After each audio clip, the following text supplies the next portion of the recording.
Ladies and gentlemen, Rajesh ji का बहुत बहुत स्वागत, जोरदार तालियों के साथ जरा आप कीजिए। Thank you so much. दूध दही का खाना ऐसा प्रदेश हरियाणा। और अब जो एवी अभी हमने राजेश जी दिखाई है, बेटियां किस कदर नाम कर रही हैं हरियाणा का पूरी दुनिया में, अपने खेलों से जो परचम लहराया है और भारत का जो नाम रोशन किया है, अब उससे कहीं आगे की बात हम करेंगे। मुझे याद है 22 जनवरी 2015 प्रधानमंत्री जी ने पानीपत में बेटी बचाओ बेटी पढ़ाओ इसकी शुरुआत की थी इस अभियान की, और फिर आज हरियाणा को सम्मानित कर रहा है न्यूज़ 18 इंडिया। आपसे ये जानना चाहेंगे कि ये जो सफर शुरुआत हुआ उसकी अब कहां तक मंजिल जो है वो अचीव कर पाया अभी तक हरियाणा? देखो, ये हमारे लिए बहुत गर्व की बात है कि हमारे माननीय प्रधानमंत्री श्री नरेंद्र मोदी जी ने हरियाणा को ही चुना। सबसे पहले अगर जो एक इसकी शुरुआत की हरियाणा से की, और आज आप देख सकते हैं, अगर हम रेशो की बात करें, उस 2014 से पहले ये 871 के करीब थी और आज 912 के करीब है। तो इसमें आप देख सकते हैं किस तरह से हमारे हरियाणा में ये रेशो बढ़ी, और आज आप देख सकते हैं हमारे दो मंत्री हरियाणा में महिला हैं। और अगर बात करें पंचायत की, पंचायत में हमने रिजर्वेशन दे रखा महिलाओं को। अभी 2 मेयर हमारी दिल्ली से सटी हुई गुड़गांव और फरीदाबाद में जीत कर आई हैं, वो भी दोनों महिला हैं। दिल्ली की अगर मुख्यमंत्री की बात करें तो वो भी महिला हैं। तो जिस तरह से एक शुरुआत जो हरियाणा से की, उसकी आज देख सकते हैं पूरे भारत में आज महिलाओं को जो सम्मान और एक सम्मान की नज़र से देखा जा रहा है, आप खुद देख सकते हैं। प्रधानमंत्री को जितना हमने जाना है इतने सालों में, वो जिस भी चीज़ का शिलान्यास करते हैं, इंश्योर करते हैं कि फिर वो बनकर जब चीज़ तैयार होती है। तो देखिए, ये भी उनकी सोच थी। मॉनिटरिंग बहुत ज़रूरी है कि ये जो अभियान की शुरुआत हुई वो सही तरीके से चल रहा है या नहीं चल रहा, तो वो भी राज्य सरकार की जिम्मेदारी बनती है सर। तो उस दिशा में कैसे काम कर रहे हैं आप? देखो, हमारे प्रधानमंत्री जी की कथनी और करनी में कोई फ़र्क नहीं है। जिस भी चीज़ का वो बीड़ा उठाते हैं, उसको जब तक मुकाम तक या उसको आखिरी तक ना पहुँचे, मुकाम तक ना पहुँचे, उस तक पूरा ध्यान वो रखते हैं। इसके बाद हमारे जब इसकी शुरुआत हुई, हमारे पूर्व में मुख्यमंत्री रहे मनोहर लाल जी ने इसको पूरी मॉनिटरिंग की, और आज हमारे मुख्यमंत्री श्री नायब सैनी जी इसकी पूरी मॉनिटरिंग कर रहे हैं। और इसी की वजह से हमारी जो ये एक शुरुआत थी बेटी बचाओ बेटी पढ़ाओ, तो ये एक अच्छे मुकाम पे, एक अच्छे उस पर चल रही है, और आने वाले समय में इसमें और इम्प्रूवमेंट होने जा रही है। सिनर्जी चाहिए होती है, सामंजस्य एक शब्द है, यानी माँ बाप जो हैं अपनी बेटियों को पढ़ाएं लिखाएं, इस काबिल बनाएं कि वो अपने आप में खुद एक तरह से तैयारी करें। तो वो जागरूक करना वो भी सरकार का दायित्व है, जिम्मेदारी बनती है। उस दिशा में आपकी सरकार क्या कर रही है सर? देखो, हमारे जो भी अभी डिस्ट्रिक्ट्स हैं, जिले हैं, उसमें सभी में जो मॉडल संस्कृति स्कूल है, CBSE पैटर्न पर उसमें पढ़ाई हो रही है। को एजुकेशन हमने इसमें स्टार्ट की है। पहले हमारी बच्चियों के लिए, बच्चों के लिए अलग स्कूल हुआ करते थे, गर्ल्स एंड बॉयज़ के लिए हर डिस्ट्रिक्ट में। पर अब जो मॉडल संस्कृति स्कूल के नाम से हमने जो शुरुआत की है हर उसमें, तो उसमें को एजुकेशन की वजह से कॉन्फिडेंस जो बिल्ट होता है हमारी बच्चियों में। क्योंकि पहले ये होता था कि 12th तक वो अलग गर्ल्स स्कूल में पढ़ती थी, और जब जाकर वो कॉलेज में फर्स्ट ईयर में जाकर जब को एजुकेशन या कॉलेज में साथ बच्चों के साथ पढ़ती थी, बॉयज़ के साथ पढ़ती थी, तो एक कॉन्फिडेंस नहीं बिल्टअप हो पाता था। तो उसकी लिए ही हमारे सभी मॉडल संस्कृति स्कूल जो 500 के करीब हमारे राज्य में, स्टेट में बनकर तैयार हो गए, उनमें बच्चियां भी और बच्चे हमारे दोनों पढ़ रहे हैं। इंग्लिश मीडियम में पढ़ाई हो रही है, और ये एक अच्छी शुरुआत है, जिससे कि स्टार्टिंग से ही हमारी जो बच्चे और हमारे बॉयज़ एंड गर्ल्स साथ पढ़ सकें, बच्चे बच्चियाँ साथ पढ़ सकें, और उनको एक प्लेटफॉर्म और एक कॉन्फिडेंस जो बिल्ट होता है वो अलग ही बिल्ट होता है। तो ज़रा यहाँ ये भी समझना चाहेंगे कि माइंडसेट बदलने में काफ़ी हद तक कामयाब हो पाए हैं आप? बिल्कुल बिल्कुल। आज अब पहले जो अगर हम बात करें 30-40 साल पीछे की बात करें तो पहले हमारे जो ग्रामीण क्षेत्र के लोग थे अपनी बच्चियों को, बेटियों को दूर अपने गांव से या दूर स्कूल हुआ करता था या कॉलेज हुआ करता था, नहीं भेजते थे। तो आज जो ये शुरुआत जो है, आज आप देख सकते हैं सभी अपने हमारे गरीब परिवार के, ग्रामीण क्षेत्र के लोग, ग्रामीण अंचल के जो परिवार के लोग हैं, अपनी बच्चियों को, अपनी बेटियों को दूर गांव में भी या गांव से बाहर जो स्कूल होते हैं या कॉलेज होते हैं, शहरों में भी भेज रहे हैं। एक कॉन्फिडेंस जो एक बिल्ट हुआ है, उससे ये अच्छी एक शुरुआत हुई है। और देखिए, मैं एक और बात आपसे करना चाहूँगा, गरीबों तक राशन पहुँचे, वो इंश्योर आपने काफ़ी हद तक उसमें काम किया है, क्योंकि डिपो संचालक जो होते थे वो अपने तरीके से मनमानी किया करते थे, उन पर कैसे चेक लगा और वो राशन पहुँचे घर घर तक, उसको कैसे इंश्योर किया आपने? देखो, हमारे माननीय प्रधानमंत्री जी श्री नरेंद्र मोदी जी का एक जो सपना है, एक विज़न है, जो 80 करोड़ से ज़्यादा लोगों को राशन दे रहे हैं, तो उसी तरह से जो हमारे राज्य की बात करें, हरियाणा की बात करें, फूड एंड सप्लाई डिपार्टमेंट मेरे पास होने की वजह से जब से मैंने डिपार्टमेंट संभाला है, जो भी शिकायतें मुझे मिली ऑन द स्पॉट जाकर मैंने वहाँ पर देखा, और या जो भी मौके पे पाया तुरंत एक्शन भी लिए। बहुत इसमें चेंजेस के लिए बात करें तो चेंजेस के लिए मैंने सभी जो हमारे डिपो होल्डर्स हैं, डिपो की शॉप्स हैं, करीब 10,000 के करीब 9,000 समथिंग कुछ हैं पूरे हमारे हरियाणा में, उसमें एक हमने स्टार्ट किया है, पहले शुरुआत की है कि भी सभी शॉप्स पर, सभी राशन की दुकानों पर एक सीसीटीवी कैमरा लगे, जिससे कि मॉनिटरिंग हो सके। भी कल को कई बार शिकायतें आती थी कि भाई हमारे कंज्यूमर उपभोक्ता कहते थे कि मुझे राशन नहीं मिला, और डिपो होल्डर्स कहते थे कि भाई हमने दे दिया। तो एक चेक, एक मॉनिटरिंग हमारा डिस्ट्रिक्ट लेवल पर और एक हमारे स्टेट लेवल पर उसकी मॉनिटरिंग हो, जिसकी वजह से कि कल को कोई शिकायत आती है, कोई कंज्यूमर या उपभोक्ता कहता है कि भाई मुझे राशन नहीं मिला, तो उसको हम सीसीटीवी कैमरे में चेक करके पता लग सकता है कि भाई ये राशन मिला है कि नहीं मिला, समय क्या था, दिन क्या था। तो इस तरह से एक शुरुआत हमने इसकी पहल की है, और जल्दी उसके हमारे टेंडर होने जा रहे हैं कि हर एक डिपो पर एक कैमरा लगे और एक वॉच और एक मॉनिटरिंग हम उसकी कर सकें। देखिए लेडीज एंड जेंटलमैन, मैं राजेश जी की बात करना चाहूंगा। जैसा एक फूड एंड सप्लाईज की जो मिनिस्ट्री है वो भी सर संभाल रहे हैं। एक फिल्म आई थी नायक, एक दिन के मुख्यमंत्री बने थे अनिल कपूर, और वो सडनली कहीं पहुंच जाते थे और वहीं चालान कटते थे, वहीं नौकरियों से चले जाते थे। तो आप भी सरप्राइज इंस्पेक्शन करने के लिए बहुत जाने जाते हैं, यानी वहीं न्याय, वहीं जस्टिस देते हैं आप। तो जरा ये बताइए सर कि वो किस तरह से उसको अमल में आप लाते हैं और कितनी कारगर वो साबित होती है चीज, यानी डर जरूरी होता है। देखो, ये तो जब मैंने डिपार्टमेंट संभाला तो पहले मुझे एक कंप्लेंट आई पलवल से, तो वहाँ खुद मैं मौके पे गया और मौके पे चेक किया, और जो शिकायत थी वो सही पाई गई। तुरंत वहाँ पर जो भी अधिकारी उसमें इन्वॉल्व थे उनको तुरंत वहाँ से सस्पेंड किया, एफआईआर तक भी कराई।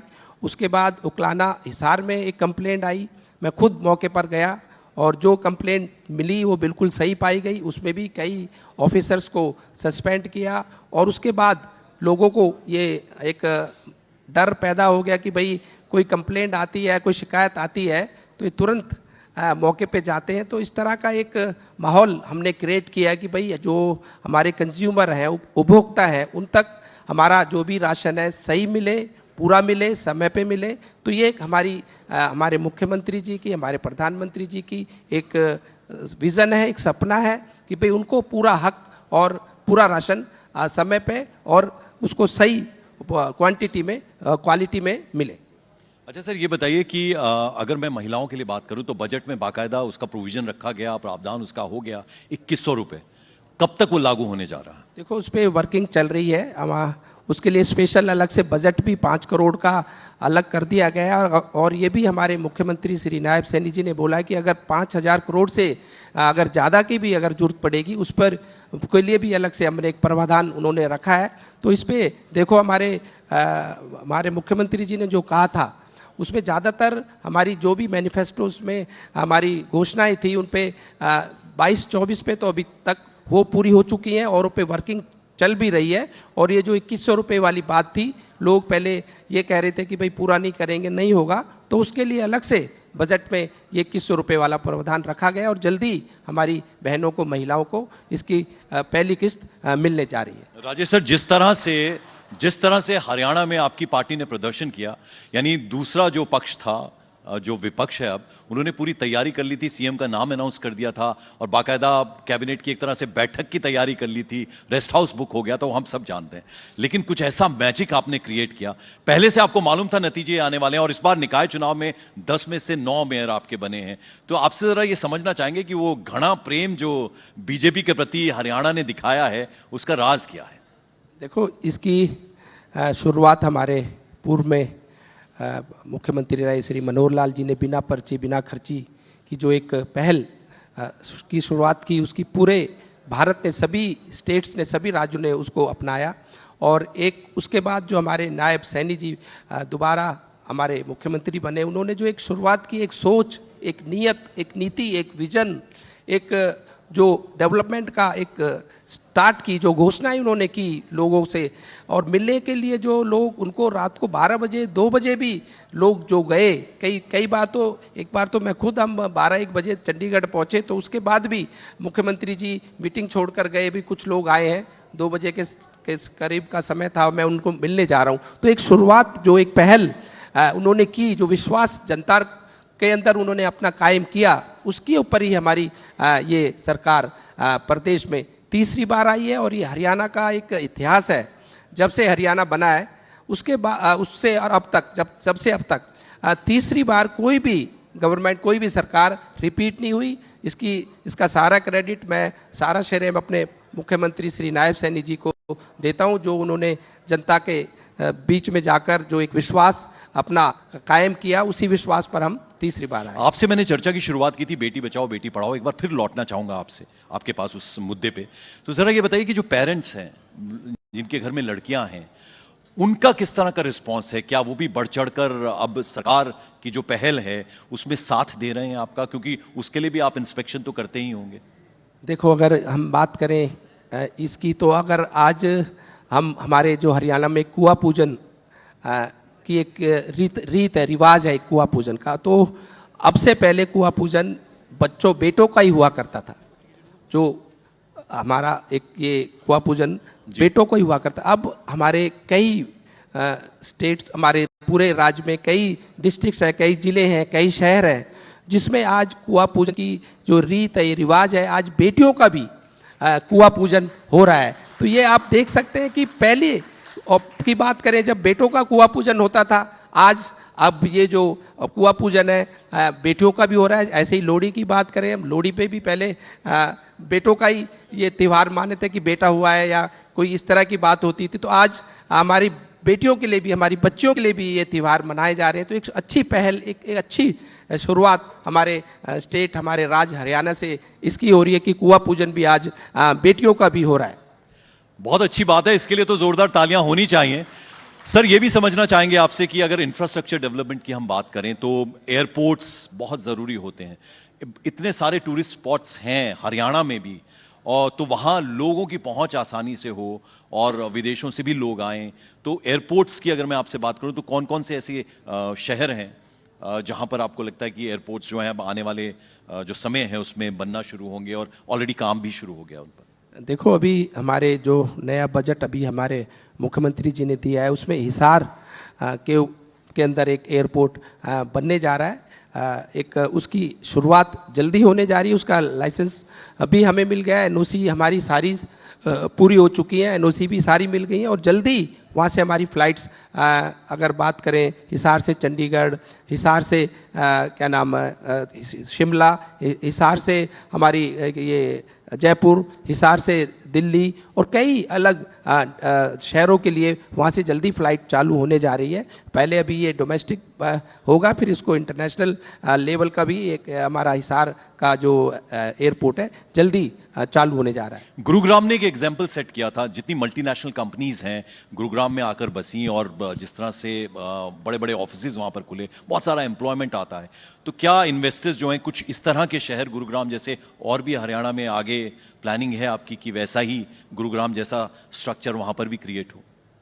देखो, मैं बात कर रहा था आप एयरपोर्ट की, तो हम गुरुग्राम से भी हेलीकॉप्टर की एक सेवा खाटू श्याम, दतिया और कई बालाजी के लिए जल्दी गुरुग्राम से हेलीकॉप्टर की सेवा हमारी गुरुग्राम से चालू होने जा रही है और हमारे मुख्यमंत्री जी, हमारे मिनिस्टर विपुल गोयल जी ने इस पे पूरी वर्किंग कर ली है और अधिकारियों के साथ हमारी कई मीटिंग्स हो चुकी है और फाइनल स्टेज पर सारी चीज़ें तैयार हैं और जल्दी ये सेवा भी हमारी गुरुग्राम से चालू हो जाएगी। बात करी आपने गुरुग्राम की, तो ये गुरुग्राम आज हमारा इंडिया में ही नहीं पूरे वर्ल्ड में एक, अगर बात करें सबसे कॉस्टली अगर कोई प्रॉपर्टी या कोई लैंड महंगी अगर हम कहते थे इससे पहले, तो न्यूयॉर्क या टोक्यो सिटी में सबसे कॉस्टली फ्लैट या कॉस्टली कोई लैंड या कोई प्रॉपर्टी की प्राइस होता था। पर आज हमारा गुरुग्राम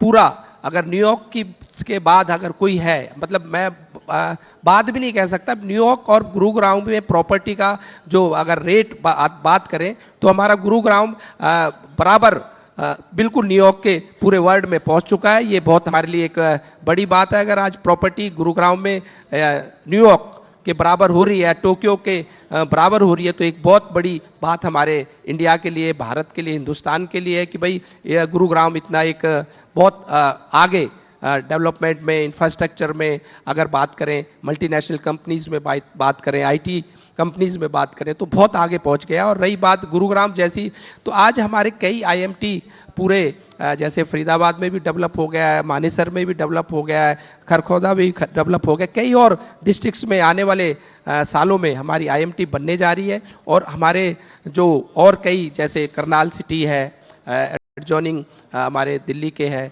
हमारा बहादुरगढ़ सिटी है, आने वाले टाइम में कई हमारे शहर, और जैसे हिसार में अब एयरपोर्ट बन जाएगा तो डेवलपमेंट वहाँ भी काफ़ी तेज़ी से चलेगी। सोनीपत को एनसीआर में ले लिया है, एनसीआर में आने की वजह से वहाँ भी काफ़ी डेवलपमेंट हो रही है, काफ़ी high rise buildings, high rise societies, काफ़ी सेक्टर्स नए डेवलप हो रहे हैं, क्योंकि एडजॉइनिंग दिल्ली के होने की वजह से कि दिल्ली में प्राइस जो है लैंड के या प्रॉपर्टी के ज़्यादा है, तो वो लोग जॉब दिल्ली में करते हैं, पर रहने के लिए या घर जो है या फ्लैट या प्रॉपर्टी लैंड हम सोनीपत में ले रहे हैं। फरीदाबाद भी इस तरह से आने वाला फ्यूचर जो है, अगर आप बात करें तो फ्यूचर फरीदाबाद का है, क्योंकि फरीदाबाद एक जोग्राफिकल अगर सिचुएशन में अगर बात हम करें तो ये एक ऐसी सिचुएशन में पहुंच चुका है कि भाई इसके नोएडा भी उतनी दूरी पे है, दिल्ली भी उतनी दूरी पे है और गुरुग्राम भी उतनी दूरी पे है। और जो जेवर एयरपोर्ट जो आ रहा है, वर्ल्ड का 3rd लार्जेस्ट एयरपोर्ट जो बनने जा रहा है, वो भी अगर हरियाणा को या हमारे स्टेट को कहीं जो सबसे पहले टच करेगा, कनेक्ट करेगा, तो फरीदाबाद को भी करेगा। तो आने वाला टाइम जैसे बॉम्बे बड़ौदा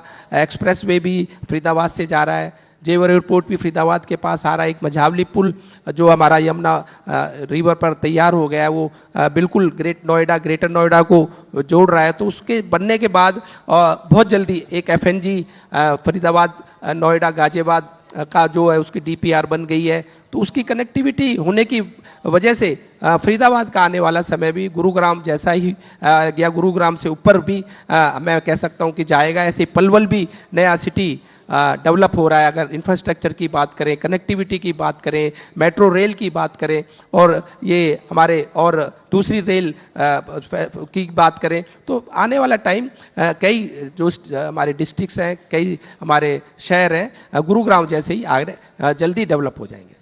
राजेश सर, चूंकि आप हरियाणा को रिप्रेजेंट कर रहे हैं हमारे मंच पर, तो आपकी मिनिस्ट्री से अलग सवाल भी मैं आपसे पूछना चाहूँगा। तो स्पोर्ट्स की अगर हम बात करें, पूरी दुनिया में हरियाणा के जो बच्चे हैं वो नाम कर रहे हैं, वो चाहे भाला फेंक हो, पहलवानी में तो खैर जवाब ही नहीं, लेकिन उनको इंटरनेशनल लेवल की फैसिलिटीज़ मिलें, वो भी आपकी सरकार का दायित्व है, जिम्मेदारी बनती है। उस क्षेत्र में, उस दिशा में क्या काम हो रहा है? देखो, अगर हम मेडल की बात करें, चाहे कॉमनवेल्थ गेम हो, ओलंपिक्स हो, एशियन गेम हो, वर्ल्ड्स मीट हो, तो अगर सारे जितने टोटल मेडल्स हमारे पूरे इंडिया के, भारत के आते हैं, उसमें 1/3 से ज़्यादा हमारा हरियाणा का उसमें शेयर होता है। हमारे हरियाणा के खिलाड़ी, हमारे हरियाणा के बच्चे बच्चियां मेडल लेकर आती हैं।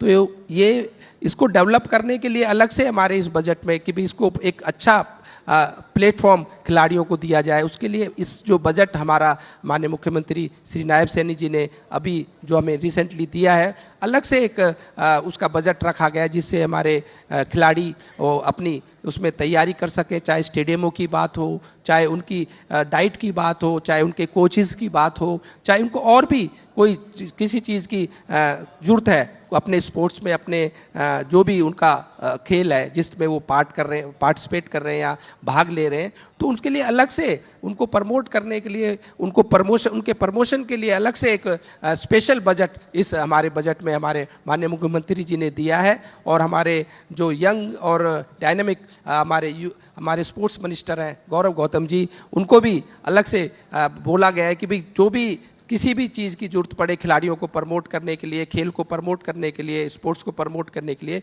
तो फंड्स की कोई कमी नहीं है, पैसों की कोई कमी नहीं है। तो ये बिल्कुल अलग से एक अच्छी शुरुआत हमारे सभी खिलाड़ियों के लिए की है। सर अब देखिए, अब जब ये चर्चा खत्म होगी तो विपुल गोयल जी को और गौरव जी का नाम लिया आपने, उनसे आप शिकायत जरूर करिएगा कि उनकी मिनिस्ट्रीज के जवाब भी आपसे ले लिया हमने। तो सर अब ये बताइए कि दिल्ली में भी आपकी पार्टी की सरकार है, अब जहर तो नहीं मिलाएंगे ना यमुना के पानी में आप? देखो, रही जहर की बात, तो हमारे मुख्यमंत्री जी ने खुद जाकर पानी पिया था। तो इस तरह के जो ये बयान थे, इस तरह की भाई जहर मिला हुआ, ये बयान बिल्कुल गलत थे और कोई जहर नहीं मिला हुआ। हरियाणा की बाउंड्रीज तक अगर आप देखें, यमुना बिल्कुल साफ है, बिल्कुल पानी में कोई चीज़ या कोई गंदी, मतलब कोई सीवर का पानी या कोई और पानी या केमिकल का पानी, इंडस्ट्री का पानी, फैक्ट्रियों का पानी नहीं डाला गया। ये यमुना जब दिल्ली से आगे चलती है तो यहीं आकर इसमें यमुना में ये जो सीवर का पानी या और चीज़ें ये यहाँ के लोग डालते हैं। अब सर चूंकि आप हमारे साथ हैं तो आप मनोहर लाल खट्टर साहब को भी भली भांति जानते हैं और नायब सिंह सैनी साहब को भी। अगर हम उनकी तुलना करना चाहें या उनका वर्किंग स्टाइल में क्या डिफरेंस आपको लगता है या एक जैसा है, तो जरा जानना चाहिए। एक तरफ बुजुर्ग हैं, एक तरफ एकदम युवा नेता हैं जो भी नायब सिंह सैनी साहब से हैं। देखो, अगर हम बात करें 2014 में हमारी सरकार प्रदेश में आई, तो उस समय मनोहर लाल जी ने जो एक शुरुआत की बिना पर्ची बिना खर्ची जी, तो उससे जो भी एक एग्जाम्पल सेट हुआ, जो हमारे बच्चे या बच्चियां जो भी नौकरी लगे बिना पर्ची के बिना खर्ची के लगे, तो वो एक एग्जाम्पल आगे चल के 19 में भी हमारी सरकार एक कॉन्फिडेंस, जो हमारे विश्वास हमारे जनता के बीच हमारे मनोहर लाल जी ने कायम किया, उस पर 19 में आई। उसके बाद मनोहर लाल जी को स्टेट में से लेकर प्रमोशन कर दिया गया, केंद्र में ले जाकर ले गए उनको। फिर यहाँ पर हमारे श्री नायब सैनी जी को मौका दिया, तो उन्होंने भी एक जो जनता के बीच में विश्वास दिखाया, जताया, लोगों से मिलना, नई नई घोषणाएं करना, नई नई योजनाओं के लिए योजनाएं बनाना, तो उसी के ऊपर एक दोबारा और मतलब तीसरी बार भी हमारी सरकार आई, तो दोनों का एक कोऑर्डिनेशन जो था उसी की वजह से आज हम तीसरी बार प्रदेश में आए। तो देखिए, एक बिल्कुल सत्य बात है कि जिस घर में बेटियां होती हैं वो घर फलते फूलते हैं। बेटी बचाओ बेटी पढ़ाओ, इसकी शुरुआत प्रधानमंत्री जी ने की थी और अब राज्य सरकार जो है उसमें जोर शोर से काम कर रही है और आप इसी तरह से काम करते रहें। सर, आप हमारे मंच पर आए, बहुत बहुत शुक्रिया आपका। Ladies and gentlemen, Rajesh Nagar ji, thank you so much sir. Thank you very much. बहुत बहुत धन्यवाद राजेश नागर जी। और अब हम गुजारिश करेंगे न्यूज़ 18 इंडिया और हिंदी डिजिटल की मैनेजिंग एडिटर ज्योति कमल जी मंच पर आएं और बेटी बचाओ बेटी पढ़ाओ अभियान को सफल बनाने के लिए हरियाणा को डायमंड स्टेट्स अवार्ड से सम्मानित करें।